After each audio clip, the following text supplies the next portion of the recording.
Hello everyone, I hope you're doing well. This is Kevin Adams. I want to give you a reflection on this week's devotional concerning Genesis chapter 21 verses 8 through 21. If you can remember, last week we reflected on the significance of the promise that God gives Abraham and Sarah. And we see that in the beginning, they struggle with the possibility of this promise coming to pass because they're stuck in that stage of life that none of us likes to be in. It is the in-between stage. It is the waiting stage. It is the hoping and asking and wondering, when will the promise come to pass? And we see that before the promises comes to pass, Sarah and Abraham, take matters into their own hands. Abraham ends up having a son named Ishmael outside of the marriage of him and Sarah. This leads to tension. And so we see that Sarah becomes angry. She gets upset when she sees their son Isaac and the son Ishmael playing together. So she gives Abraham a demand. She says, the son, the baby, and this mother has to go. And so Abraham is faced with a decision to make. He stands at a crossroad asking, what shall I do next? And so what we see here is the climax. What we see here is that Abraham has gotten himself in a tight spot.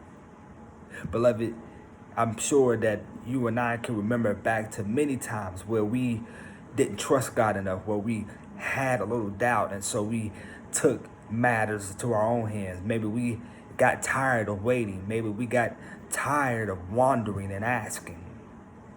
And so what we see here is a dilemma that Abraham finds himself in. But hold on, wait. God says to Abraham, I got it. That I'm going to fix this situation and it's still going to work out for your good. Beloved, this is an example how God takes our bad decisions and still somehow good comes out of it. That our mistakes don't overcome the goodness and mercy and grace of God.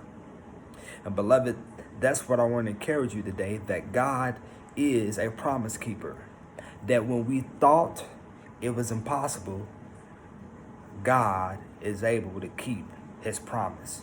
That even in this time that we feel that peace is impossible, that when we find that somehow unrest is impossible, that when we find and we think to ourselves that unity is impossible. But beloved, I want to encourage you today to know that yes, it is impossible. Yes, it is possible. Yes, joy is possible. Yes, unity is possible. And unity is important because unity doesn't call for us to conform or to give up something. But unity allows us to back up and to pause and to reflect and to think and to ask questions. Saying, God, what is your will? It is stopping to ask the question, what is going on in my community? What is going on in my world? And how can I be an asset to that?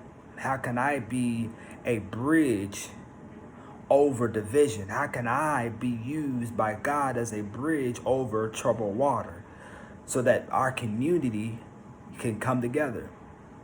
And this is what I believe that the church role is today. This is what I believe you and our role is today. Is to ask God, what is your will? Where are you taking us? What do you want us to do? Beloved, I hope this finds you well, and I hope that this bless you. I love you. Have a great day.